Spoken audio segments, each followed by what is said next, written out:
Hello there. I am 17-year-old writer Noah Barfield, author of the action fantasy novel Legendland, which is what I'm here to tell you about.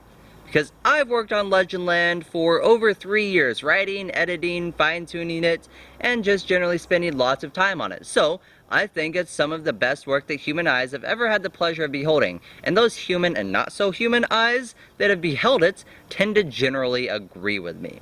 Which is why I want to give you a brief synopsis of the book, so that you can see how amazing it is, and also fall in love with it, idolize it, worship it, whatever, and tell others to do the same.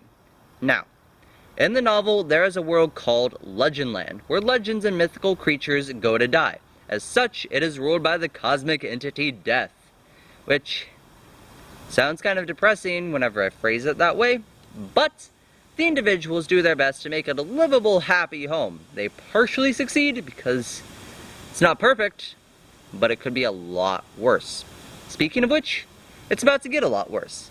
External forces are at work. Outside players, cosmic entities that aren't Death, want Legendland and the power and inhabitants that it has for themselves.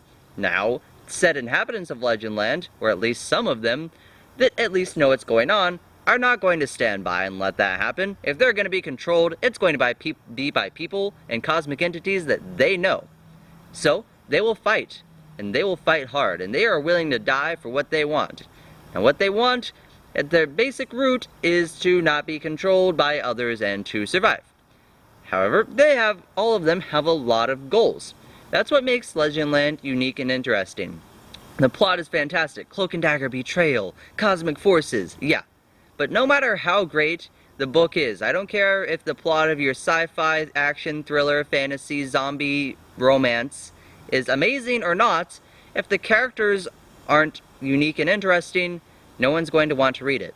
Which is what I strove to do with Legendland. You make unique, interesting, relatable characters. They may not be human. They may not even resemble human people in the slightest. But you can relate to them, at least in the fact that, hey, I want to do what I want to do, and I don't want you to tell me that I can't do it. If you followed that, congratulations. You might be able to follow Legendland, because Legendland is not a simple, easy read. There are lots of complex twists, turns, and just emotional depth that must be paid attention to in order to fully comprehend and enjoy the story.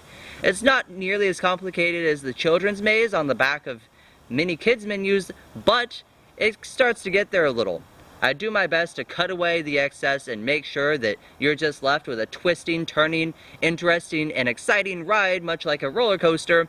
But if you don't enjoy reading and you don't want to be being kept on the edge of your seats, paying attention to actually what's in front of you, you might not enjoy Legendland. Or you might, because it's fantastic. Who am I to tell you?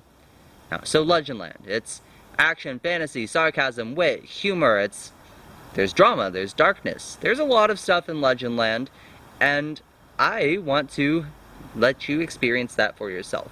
But I'll go ahead and tell you a little bit about the characters in some future videos so that you're not going in completely blind.